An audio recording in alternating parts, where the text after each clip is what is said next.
بسم الله الرحمن الرحيم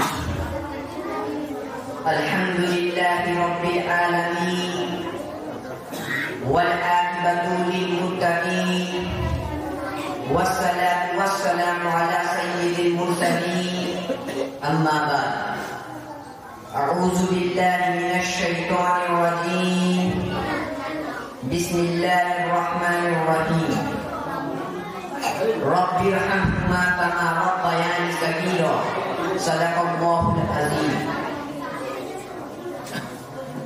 آج مجھے جس موضوع پر لبکشائی کا موقع ملا ہے وہ ہے والدین کے حقوق. جب ہم چھوٹے تھے تو لڑائی اس بات پر ہوتی تھی کہ ماں میری ہے تو ماں میری ہے.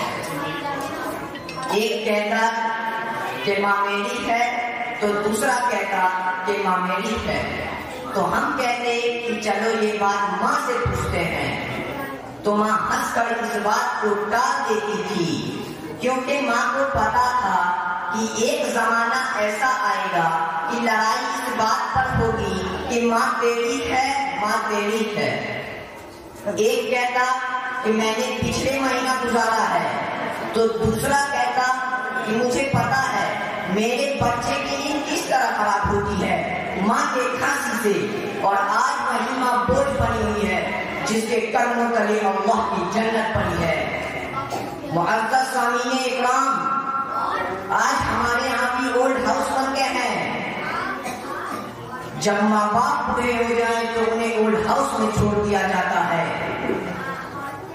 ایک نوجوان شخص کا واقعہ ہے, اس نے اپنی ماں کو اولڈ ہاؤس میں چھوڑ آیا اور ساتھ ہی ساتھ اولڈ ہاؤس والے کو نمبر بھی دے دیا اور کہا جب مرنے کے قریب آئے تو مجھے فون کر دینا. آخر وہ دن آ گیا. اولڈ ہاؤس والے نے فون کیا اور کہا تیری ماں مرنے کے قریب ہے, ملاقات کرنا ہو تو آ جاؤ. وہ شخص آتا ہے اور ماں سے کہتا ہے ماں اگر تیری آخری خواہش ہو تو مجھے ضرور بتانا. تو ماں بیٹا سے کہتی ہے بیٹا جس اولڈ ہاؤس میں تم نے مجھے رکھا ہے اس اولڈ ہاؤس میں کچھ پنکھے خراب ہو گئے ہیں, تو اسے ٹھیک کرا دے. تو بیٹا ماں سے کہتا ہے ماں اسے اب ٹھیک کرانے کا کیا فائدہ. تو ماں کہتی ہے بیٹا یہ پنکھے میں اپنے لیے نہیں بلکہ تیرے لیے لگوانا چاہتی ہوں, کیونکہ اگر تیری اولاد تجھے بھی اس اولڈ ہاؤس میں چھوڑ جائے تو مجھے قبر میں بھی نیند نہیں آئے گی, کیونکہ میرے لاش کو گرمی لگ رہی ہوگی. تو میرے دوستوں آپ سوچ سکتے ہیں کہ ماں اپنے بچوں کے لیے کتنی تڑپتی ہے کہ مرنے کے بعد بھی اپنے بچوں کی فکر ہوتی ہے. وہ کسی نے ٹھیک کہا ہے کہ ریت سوکھ بھی جائے تو نمی نہیں جاتی. آپ کو وہ واقعہ بھی معلوم ہوگا جب ایک نوجوان شخص نے اپنی ماں کا کلیجہ نکال کر اور اپنی محبوبہ کو دینے چلا تو راستے میں ٹھوکر لگی جس کی وجہ سے وہ لڑکا زمین پر گر پڑا اور وہ تھیلی بھی زمین پر گر پڑی. جب لڑکے نے اسے اٹھایا تو تھیلی سے آواز آ رہی تھی, دل سے آواز آ رہی تھی کہ بیٹا کہیں چوٹ تو نہیں لگی. اللہ اکبر.